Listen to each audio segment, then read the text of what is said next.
नमस्कार. सैनिक समाज पार्टी ही स्पेशल टास्क घेऊन आलेली आहे. इथे स्पेशल फोर्स आहे आणि यामध्ये स्पेशल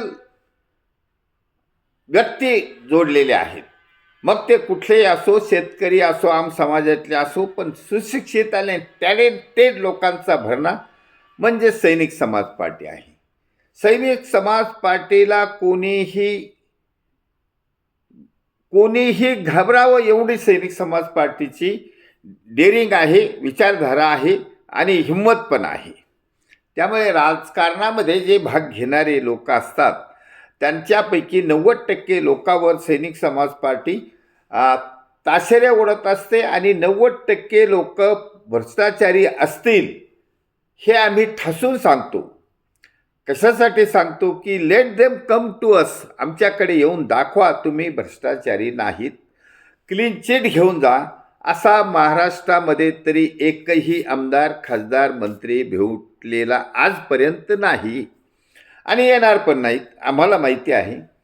कारण सैनिक समाज पार्टी ही मुळात सैन्य दलातून शिस्तीचं प्रशिक्षण घेऊन आलेल्या शूरवीरांची पार्टी आहे, शेतकरी पुत्रांची पार्टी आहे आणि शेतकरी पुत्र आणि सैनिक आणि आम समाजातील सुशिक्षित, टॅलेंटेड, धैर्यवान नागरिक सैनिक समाज पार्टीला जोडत आहे.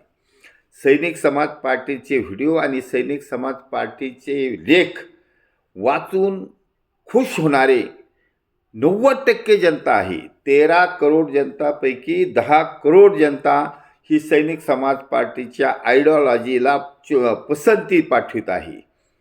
ते समोर येत नसले तरी आम्ही त्यांचा सन्मान करतो, कारण तुम्ही आम्हाला लाईक करतात आणि आम्ही जे ह्या राजकारणात असलेल्या भ्रष्टाचारी, गुंड प्रवृत्तीच्या लोकांबद्दल जे प्रसार करतो की तो इनडायरेक्टली प्रसार आहे.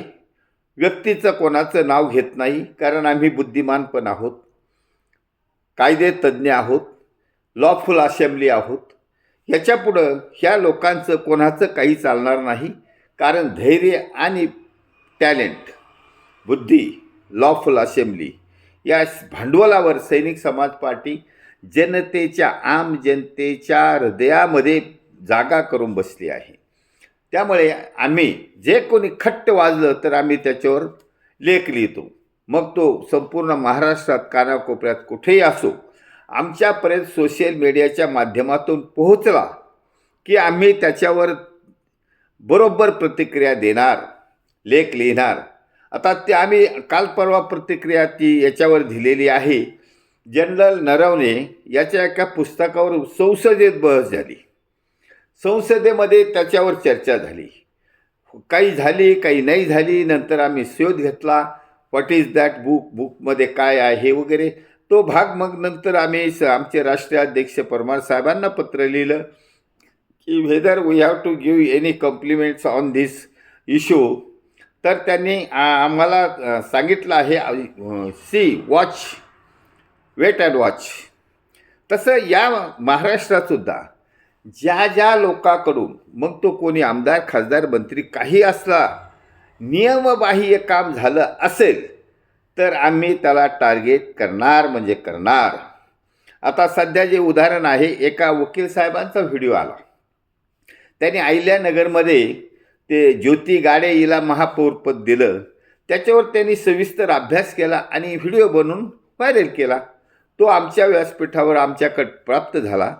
त्यावर असं लक्षात आलं की शिवाजी गाडे याची मुलगी आहे, ती शिवाजी कर्डिले यांची मुलगी आहे आणि ती आमदार जगतापची मेव्हणी आहे आणि त्यामुळे ती निवडून आली ओपनमधून, मराठा, हिंदू मराठा म्हणून.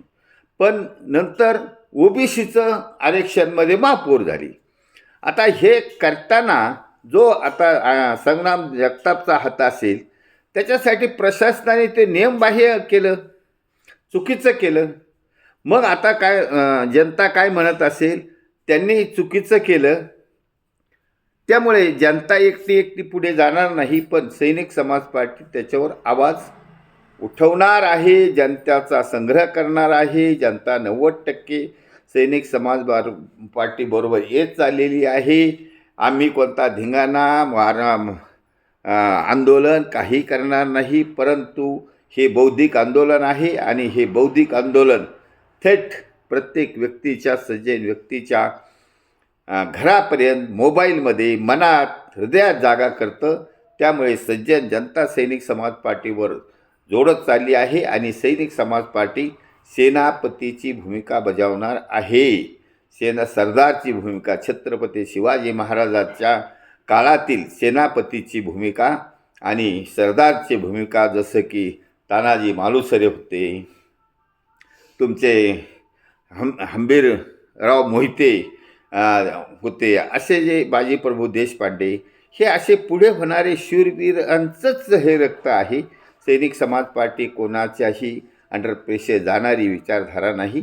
त्यामुळे सैनिक समाज पार्टीबरोबर महाराष्ट्रातील तमाम जनता जोडत चालली आहे आणि ती प्रशंसा करते आणि नक्की ती मनातून सैनिक समाज पार्टीबरोबर येत चालली आहे. म्हणून संपूर्ण जनतेचे धन्यवाद.